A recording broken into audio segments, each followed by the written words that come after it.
here's our commitment to you with a positive network.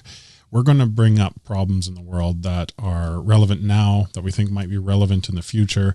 We're going to have a discussion about them, but then we're going to talk about solutions. Yeah, solutions are key. A range of Otherwise, solutions. what's the point? Yeah, exactly. I mean, we're not here on the whining podcast or the negativity podcast. This is the positive podcast, but we have to talk about how to manifest that positivity. It has to be through solutions and actions.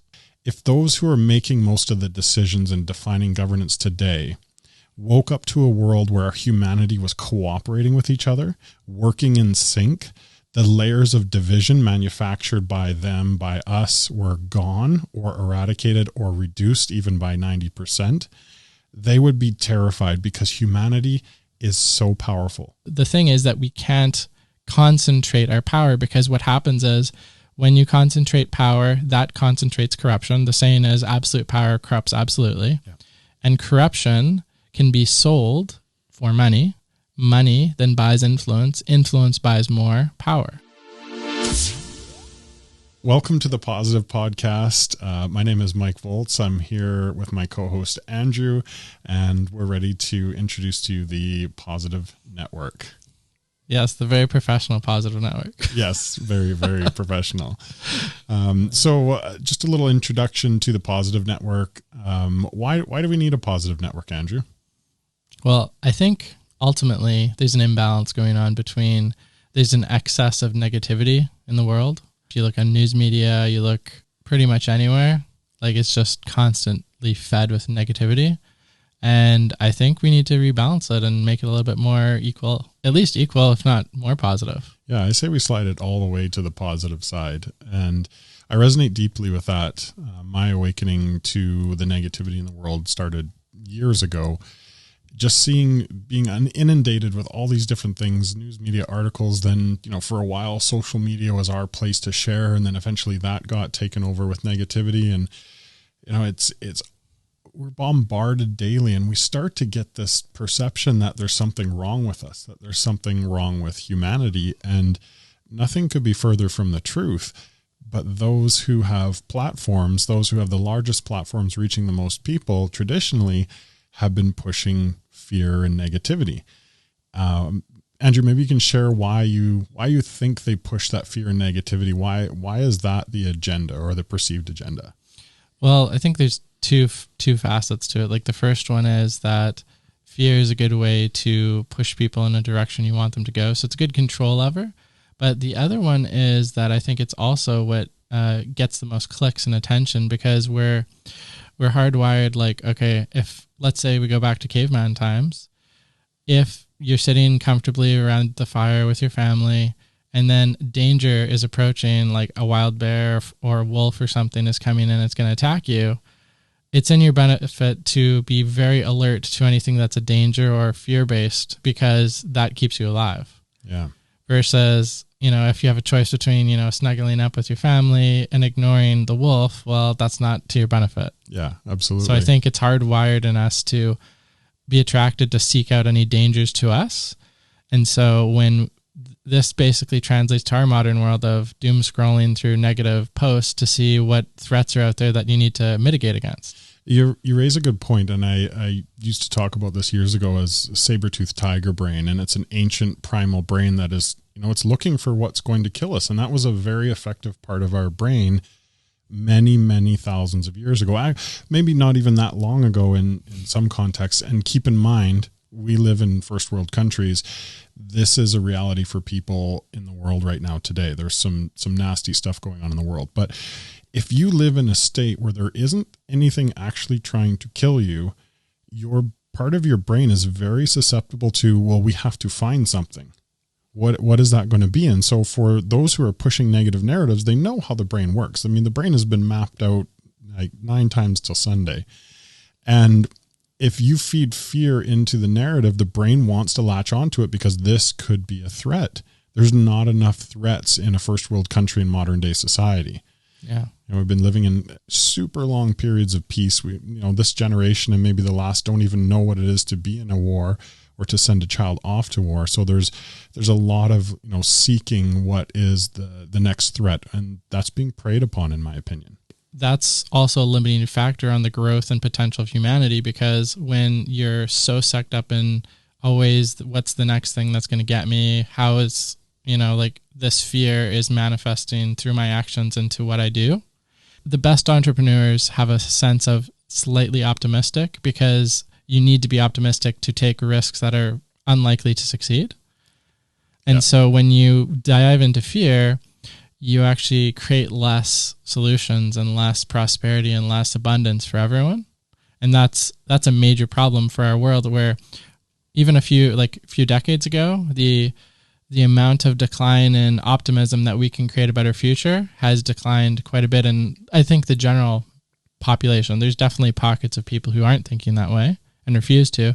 And that's actually the core group of people we need to expand. That's the positive people that that group of people needs to grow and become bigger and stronger to give humanity a chance of doing better things. That's a great point. Now, I was recently on a call with a mutual friend of ours in special warfare, naval intelligence, and one of their jobs is the 10-80-10 principle.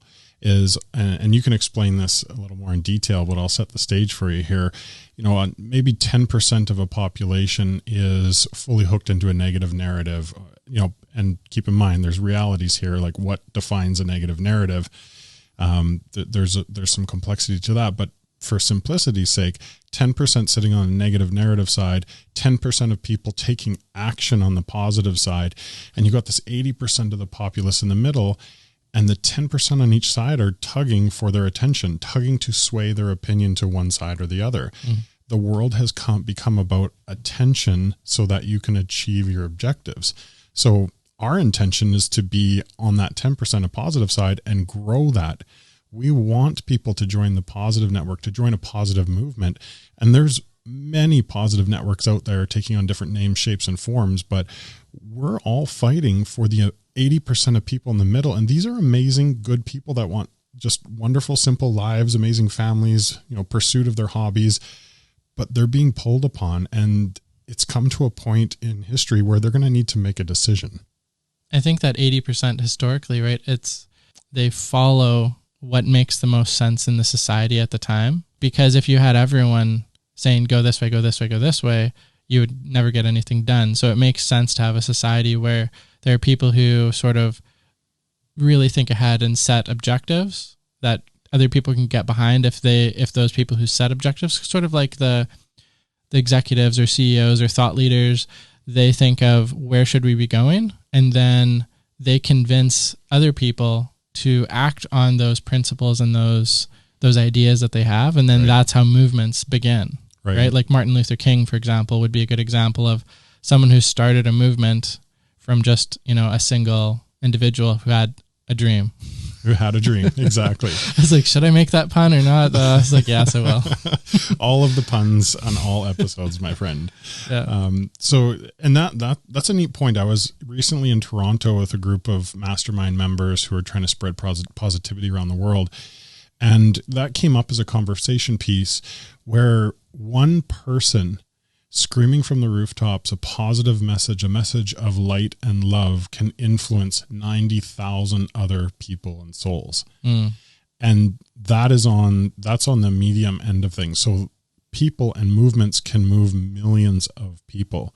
Yeah. That's why it's so important for a positive network and all the other groups that are out there in the world, because each one of us, each group, each grouping has the ability to affect millions of people. And remember, there's almost 8 billion of us out there right now. Yeah.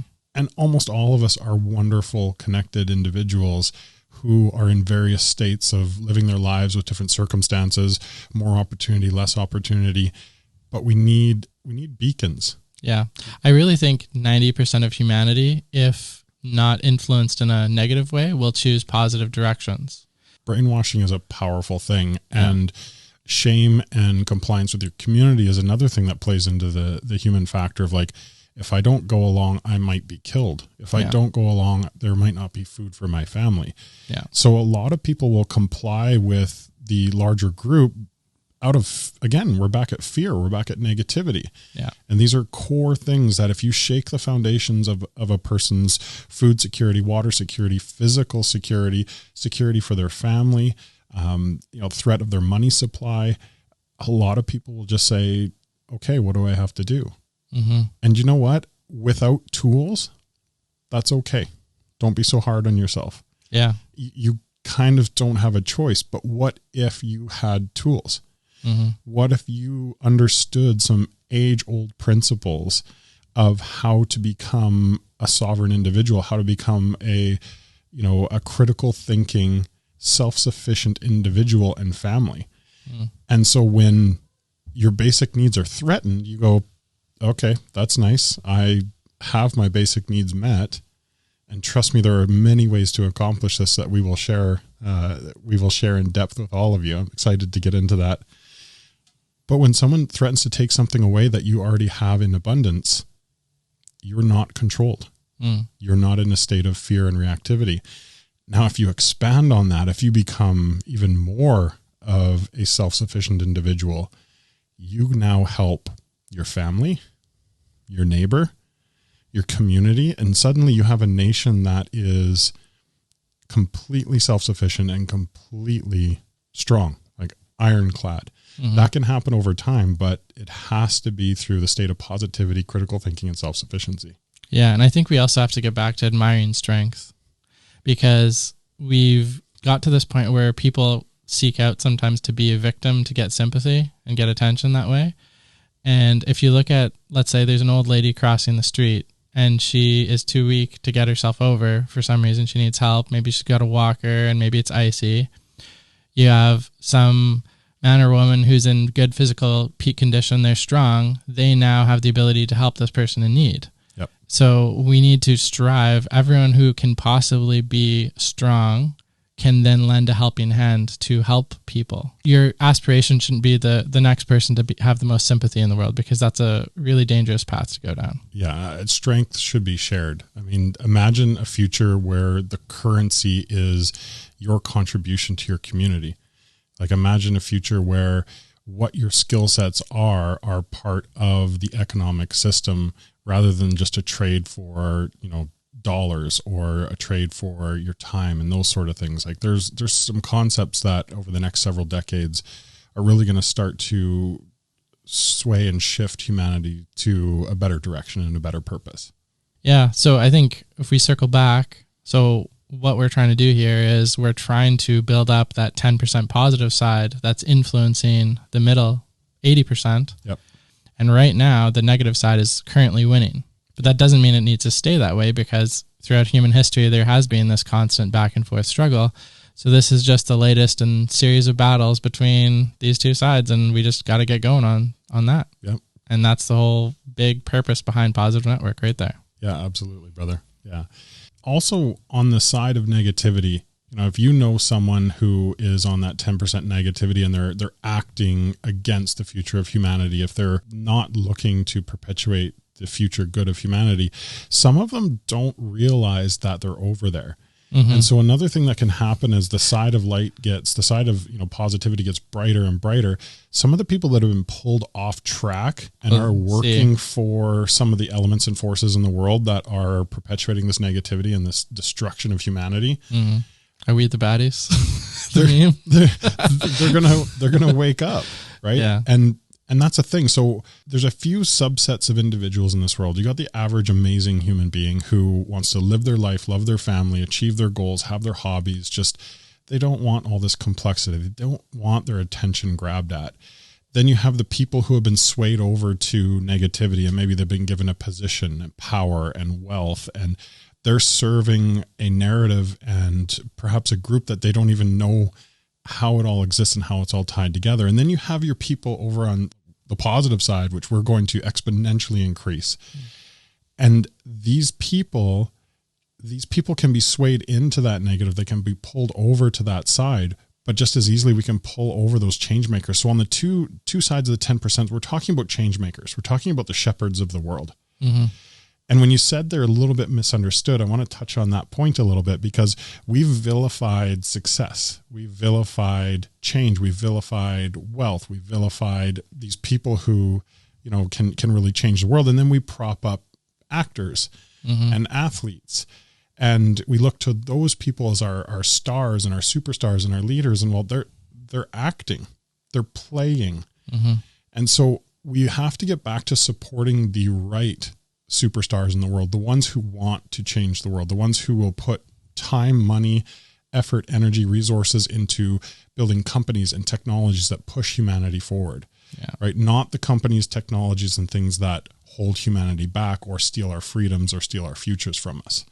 So it's important to start to look at the change makers and the people who are going to put themselves out there, put themselves at risk, and start championing them. And we're seeing that right now across the world, where people are like, I feel like something's wrong.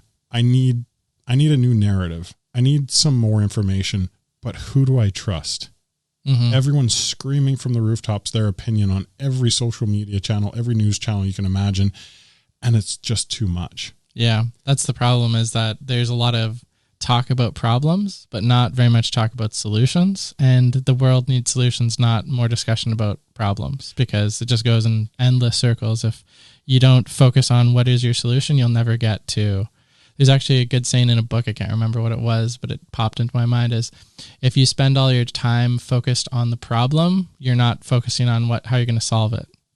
So you need to spend more time thinking about the solution than the problem. You define the problem. Once the problem is defined, then you move on to the solution. In some cases, because of the way group dynamics work, you'll never really define the problem, because there's a group of people who don't want a solution. So they want endless debate and endless discussion to continue because that's what they want, or maybe they don't see a way out of it. Well, that kind of comes into ego and the fear of ego death. And ego is defined by, you're doing something a certain way. You've always done it a certain way. Your family generations back has always done something a certain way. And while the outcome or the result might be painful, you're not dead. Yeah. That's what the ego does in the background. It says, you're not dead, so don't change. Mm-hmm. You're still alive. So this sucks, but I'm going to keep you here in this state of unease and pain because we're actually somewhat okay. Imagine if we did something different and it got worse, like feeding that false positivity that where you're at in negativity. You should stay here because at least you're alive. It's playing on a positive to keep you in the negative. And it's an interesting concept to think about, but your ego wants you to stay right where you are. Yeah. It's like, let's say you grew up by this pond and it's got these fish in the pond, but they taste pretty crappy, but you're like, well, at least I can eat here. I have an existence, and the climate's not that great for growing because maybe it's a bit of a high elevation. So it gets really cold in the winter. You get, not the nicest vegetable yields and stuff like that. And you don't want to go exploring to see if there might be a better location to settle down. And you just sit there, and then you end your life and you never found anything better. Meanwhile, there's this other dude, he's 100 kilometers away, and he's just living it up. And there's another pond, yeah, right? Lower elevation, better growing season, better fish, like more timber to build a bigger, beautiful, more sustainable home, the ability to have a larger family. And the reason that guy's still sitting on the top of the hill is because he's never walked down the hill. Yeah. He's never walked down the hill to take a look. Yeah. And that holds so many people back. Yeah. Change is scary. I've been through that myself in different parts of my life where I was scared to make a change, and eventually I did. And I was happy I did when I pulled the trigger, but it can be very terrifying to make changes that are unfamiliar to you. Absolutely. So here's our commitment to you with the Positive Network. We're going to bring up problems in the world that are relevant now, that we think might be relevant in the future. We're going to have a discussion about them, but then we're going to talk about solutions. Yeah, solutions are key. A range of Otherwise, solutions. What's the point? Yeah, exactly. I mean, we're not here on the whining podcast or the negativity podcast. This is the positive podcast, but we have to talk about how to manifest that positivity. It has to be through solutions and actions. Yeah, solutions, actions. Do you want to talk about the 12 points that we've come up with? Let's do that. Yeah. I think it's a good idea. What we put together over the years, and keep in mind, we've been living this for many, many, many years. We have so many people in our communities and our networks that we talk about this all the time from different levels of expertise across all these different subjects. And what we came up with over the last several years is the sovereign life operating system. Now, first, when we say sovereign, we term it, we've changed the spelling of it. It's SOVRN, sovereign. Because it's just hard to spell and write down. So let's just simplify things. Yeah. But we also need to recoin the word and the definition of the word, because traditionally, what does sovereign mean? Well, when you think of the normal definition of sovereign, you think of monarchy, like the queen who's sovereign, or I guess the king at this point. That's what comes to my mind. But I think we also need, like, that exists, but then there's other versions of that in smaller contexts, just like we have a nation state, but there's also states and provinces, and then there's cities, and then there's neighborhoods, and then there's individuals and families.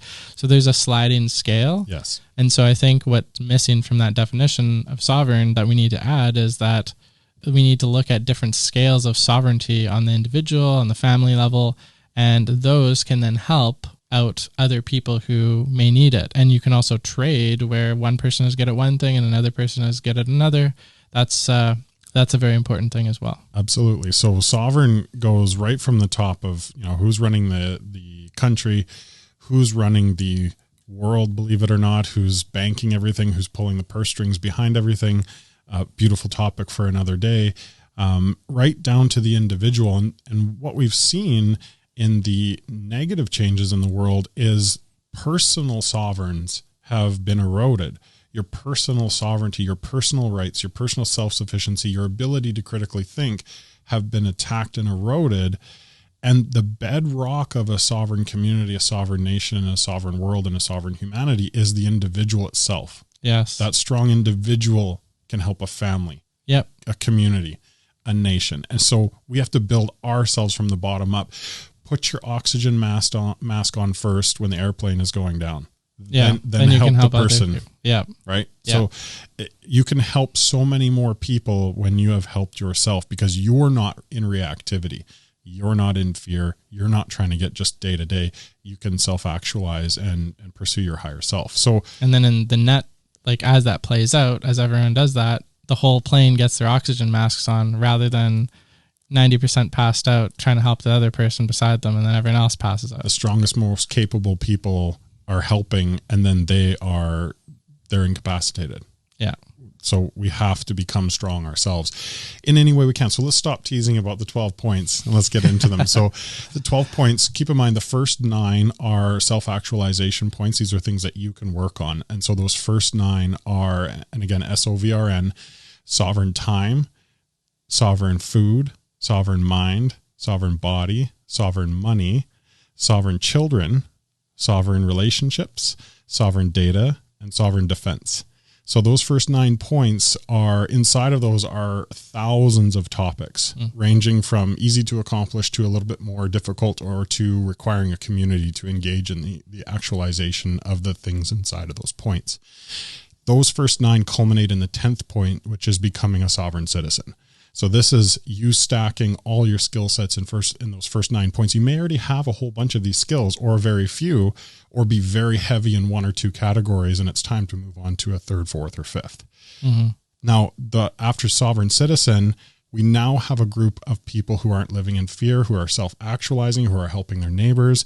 Then, and only then, can we start talking about sovereign governance, changing the way we govern ourselves and actually have what we want as people, as citizens of our chosen nation, carry out what we're looking for. Yeah. How do we make effective group decisions together? Because you can have a whole bunch of really fantastic people together in a group, but if they don't have a way to function cohesively, like a school of fish, for example, flows together, and because they make good, I guess, group decisions, that keeps them all alive and helps their outcome. But look at ants, for example. A single ant might be very strong, but it's the collective of all of them working together that actually pushes things forward. Yep. And so groups acting together create very strong results. They create super organisms.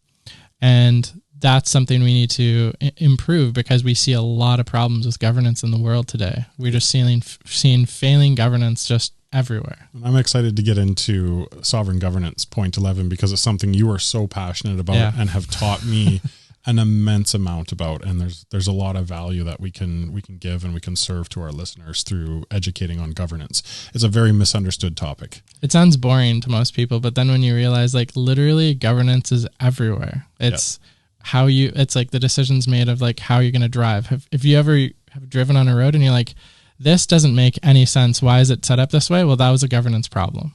And when you break this down for people in the future, it's going to blow their minds that governance has just been termed something different in almost every facet of our lives. So we're not thinking of what it actually is at its base core level.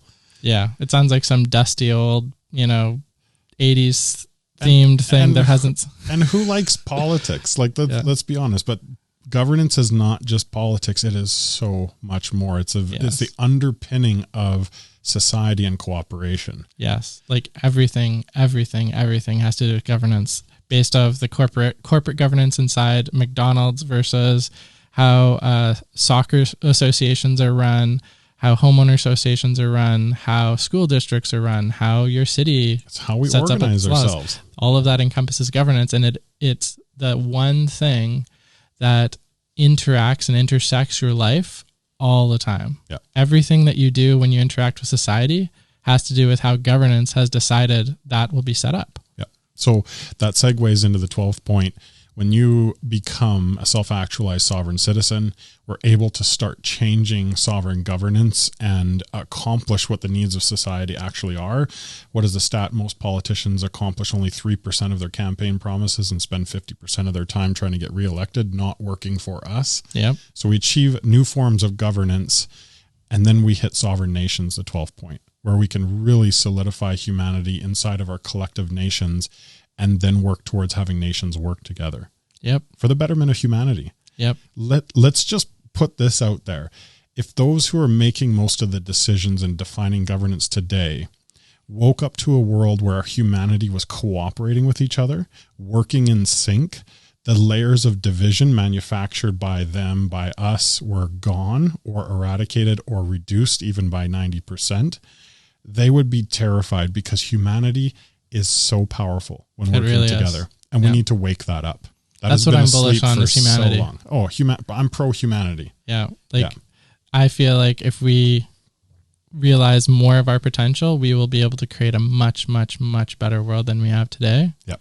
And so going from sovereign citizens to sovereign governance, and then eventually sovereign nations, which really it's just, a branding terminology really, but ultimately what it is it's groups of nations that have really strong, powerful individuals that are cooperatively working together towards their common shared goals. Yes. I think about nations too in this aspect. Like we as humanity have amnesia. We have very short-term memory. We have books telling us what happened in the past, who wrote them, what actually happened. There's some variants, there's some agreements, but not too long ago, and sorry, every dude in the world thinks about the Roman Empire once a day.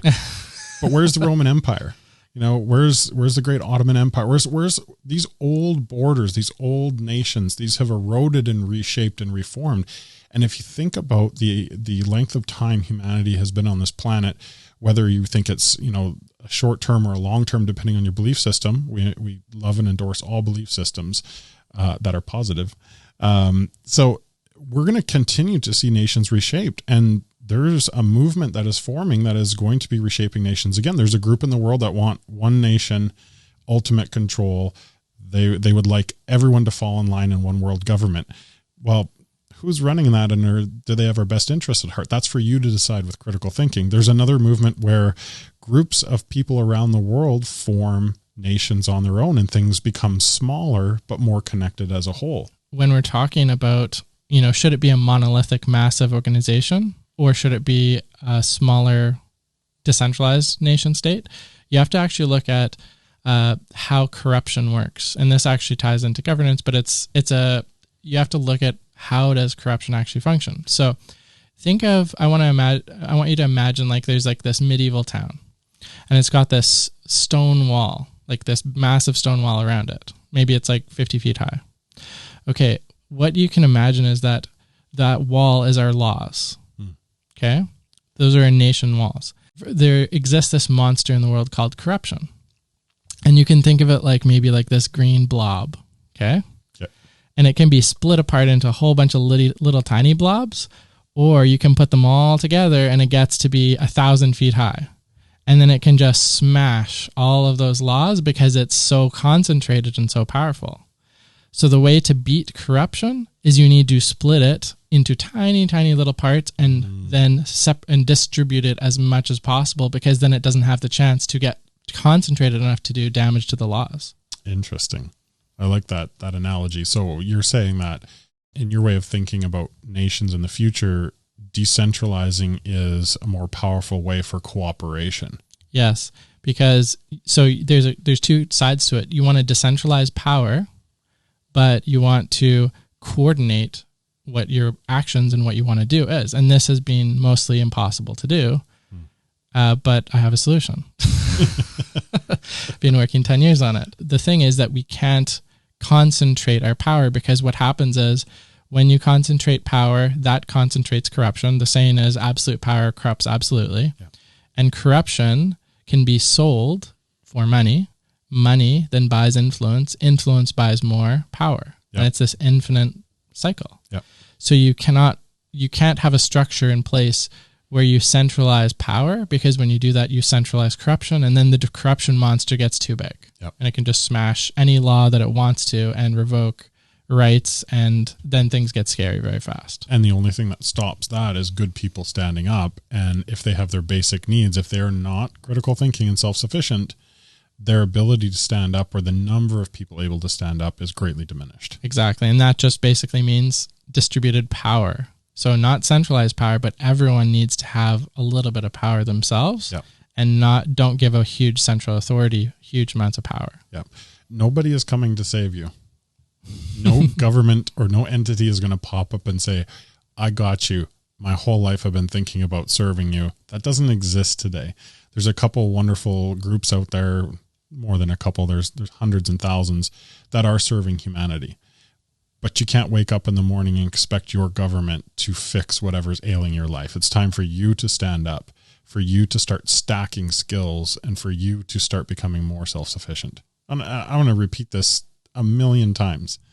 And those who already understand it, who are on the journey, welcome to the journey with us. Those who are just waking up to it, if it's been really fast and painful, we're sorry. We're here for you. We're gonna provide options. If you're waking up to it slowly, that's great. This is a great way to get into it. A great way to start exploring some different ways of thinking. And ultimately, even everything that we're going to share and that we have shared, use your critical thinking mind to decide if you like it or you don't. Discard it or take it in. Yeah, we'll even help you sharpen your critical thinking skills over the years. Yep. So join us at the Positive Network. Follow us on YouTube, all the social media channels. We're going to be interviewing some amazing people. Andrew and I will be continuing with this podcast. We're going to have some guests on from around the world, and we're excited to have you join us on this journey towards a more positive humanity in the Positive Network.